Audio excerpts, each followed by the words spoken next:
In today's video I'm going to be showing you how I've made holly for my doll's house.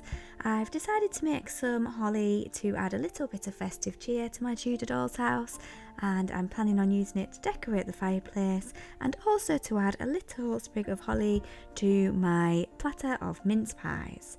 So I am making my holly leaves out of polymer clay. So I've started by stretching a really thin piece of polymer clay, and on this occasion it doesn't matter what colour the polymer clay is because I'm going to be painting it with acrylic paint. So I started by trying to cut out the shape of the holly leaves, and it proved to be very fiddly and very difficult because the clay was so thin that it kept ripping, and also it was quite sticky, so it kept sticking to the tools that I was trying to use. So I quickly had a rethink and then decided to re-stretch my polymer clay, but this time add a little bit of corn flour to hopefully stop the stickiness. So I re-stretched it, adding a bit of corn flour and rubbing it over the top. I also decided that before cutting out each holly leaf, I would use my little tool that's got the pin head on it to score out some veins to go down the centre of the leaf and towards the sides, so that it was there ready for each individual holly leaf once they were cut out.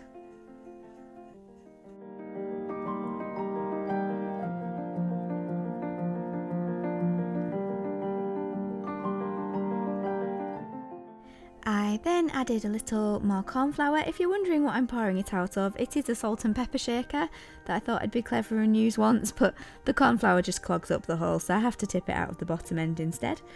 And then I dipped my tool into Vaseline again to help it so that it didn't stick, and then I started to cut out each individual holly leaf. The tools that I'm using are actually lino cutting tools, so this one has a pointy edge, which helped me to do each end of the holly leaf and helped me to remove this excess clay.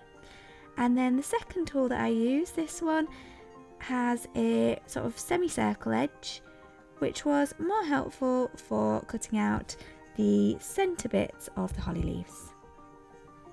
This was a very fiddly job, and I had actually tried a few different methods before this to try and create these holly leaves, including using a craft knife to cut them out of card, but I was struggling with the size of them.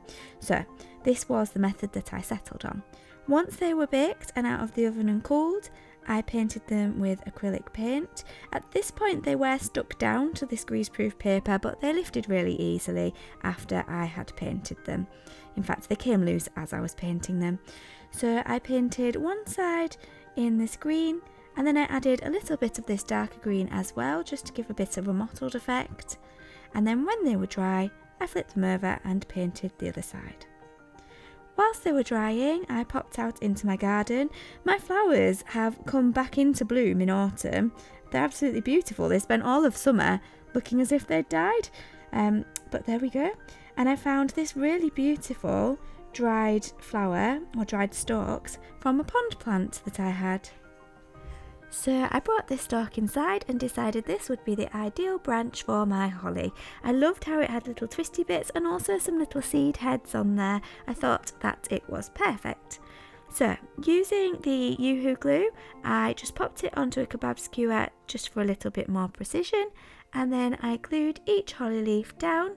And I also glued on some of the berries that I had made in a previous video. So I made these berries in the fruit pie video, and I also used them in the video where I showed how to make a little bunch of berries. So again, I just used the Yoo-hoo glue to pop a blob on and then sprinkle the berries over so that they stuck.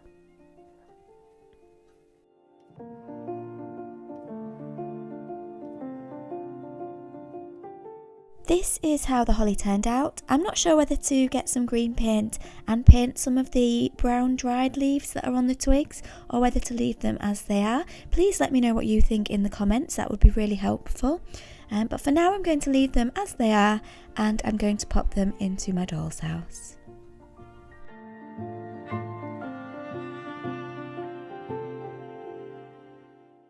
I'm aware that this shot is very dark because the wall panelling obviously is really dark, and also because I'm in the way of the light coming into the doll's house. So in a minute I will show you a shot with a little bit more light in it once the holly is positioned as I want it. This was a really fiddly job. Every time I put one piece of holly on, the other piece of holly fell off. I was using a pair of tweezers just to reach in far enough, but in the end I did decide to move the banqueting table out of the way just so that I could get in at a better angle. I was going to use 2 pieces of the holly on the mantelpiece and 1 on the banqueting table, but in the end I used all 3 on the mantelpiece just to make it look a little bit fuller.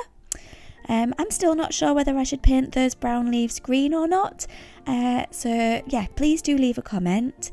Thank you so much for watching.